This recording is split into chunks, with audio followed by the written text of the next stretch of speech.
Mr. President, I'm delighted to welcome you and Mrs. Trump to Buckingham Palace this evening, just 12 months after our first meeting at Windsor. Visits by American presidents always remind us of the close and long-standing friendship between the United Kingdom and the United States. And I'm so glad that we have another opportunity to demonstrate the immense importance that both our countries attach to our relationship. In the coming days, you will see some of our most treasured historical buildings, speak to the business leaders whose expertise and innovation drive our economies, and meet members of our armed services, past and present. You will also travel to Portsmouth and Normandy to commemorate the 75th anniversary of D-Day. On that day, and on many occasions since, the armed forces of both our countries fought side by side to defend our cherished values of liberty and democracy. Mr. President, in your State of the Union address this year, you paid tribute to some of the American heroes who risked their lives, and we owe an immeasurable debt to the British, American, and Allied soldiers who began the liberation of Europe on the 6th of June, 1944. I paid my first state visit to your country at the invitation of President Eisenhower. As Supreme Allied Commander, he had ultimate responsibility for the execution of the Normandy landings. In his headquarters in St. James's Square, not far from Buckingham Palace, British and American officers worked closely together to plan the freedom of a continent. And it would be no exaggeration to say that millions of lives depended on their common endeavor.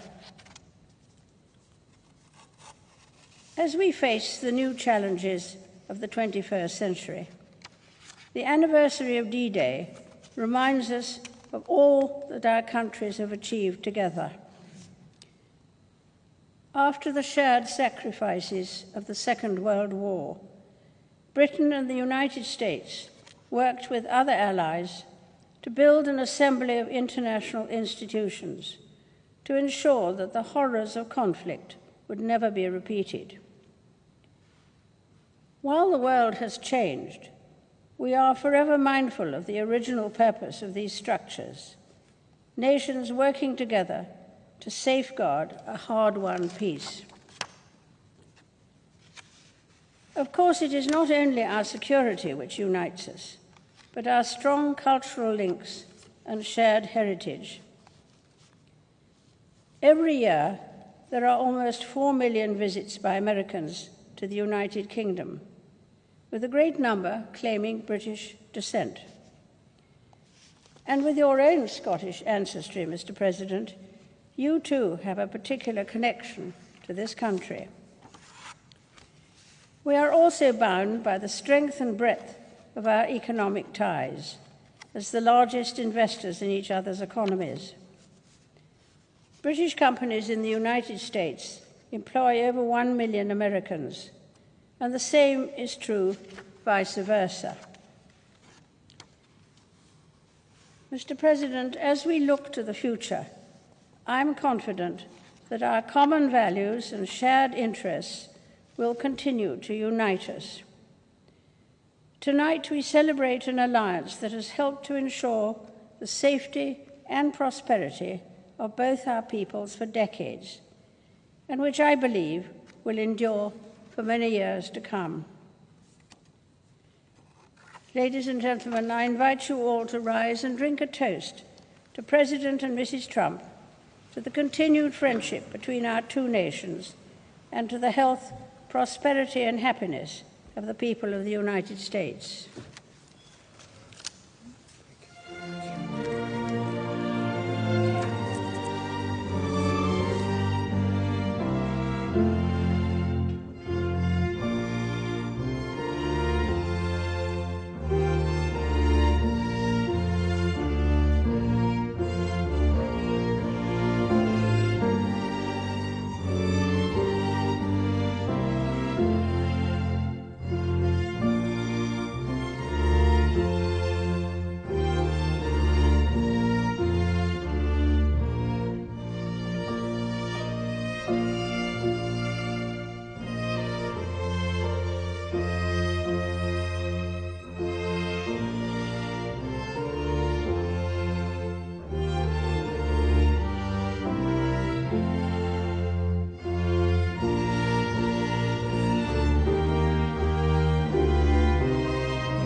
Your Majesty, Melania and I are profoundly honored to be your guests for this historic state visit.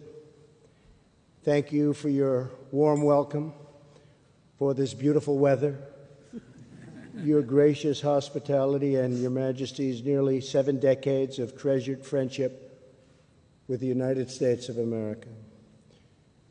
This week, we commemorate a mighty endeavor of righteous nations and one of the greatest undertakings in all of history. 75 years ago, more than 150,000 Allied troops were preparing on this island to parachute into France, storm the beaches of Normandy, and win back our civilization. As Her Majesty remembers, the British people had hoped and prayed and fought for this day for nearly 5 years. When Britain stood alone during the Blitz of 1940 and 1941, the Nazi war machine dropped thousands of bombs on this country and right on this magnificent city. Buckingham Palace alone was bombed on 16 separate occasions. In that dark hour, the people of this nation showed the world what it means to be British. They cleared records from the streets, displayed the Union Jack from their shattered homes, and kept fighting on to victory. They only wanted victory. The courage of the United Kingdom's sons and daughters ensured that your destiny would always remain in your own hands. Through it all, the royal family was the resolute face of the Commonwealth's unwavering solidarity. In April 1945, newspapers featured a picture of the Queen Mother visiting the Women's Branch of the Army, watching a young woman repair a military truck engine. That young mechanic was the future Queen, a great, great woman. Her Majesty inspired her compatriots in that fight to support the troops, defend her homeland, and defeat the enemy at all cost. We also pay tribute to Prince Philip's distinguished and valiant service in the Royal Navy during the Second World War. On D-Day, the Queen's beloved father, King George VI, delivered a stirring national address. That day, he said, after nearly 5 years of toil and suffering, we must renew that crusading impulse on which we entered the war and met its darkest hour. Our fight is against evil and for a world in which goodness and honor may be the foundation of the life of men in every land. This evening, we thank God for the brave sons of the United Kingdom and the United States who defeated the Nazis and the Nazi regime and liberated millions from tyranny. The bond between our nations was forever sealed in that great crusade.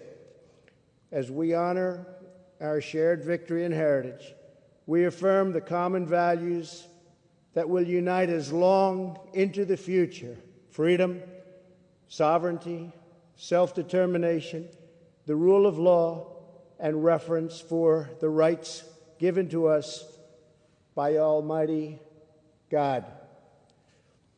From the Second World War to today, Her Majesty has stood as a constant symbol of these priceless traditions. She has embodied the spirit of dignity, duty, and patriotism that beats proudly in every British heart. On behalf of all Americans, I offer a toast to the eternal friendship of our people, the vitality of our nations, and to the long-cherished and truly remarkable reign of Her Majesty, the Queen. Thank you. Thank you.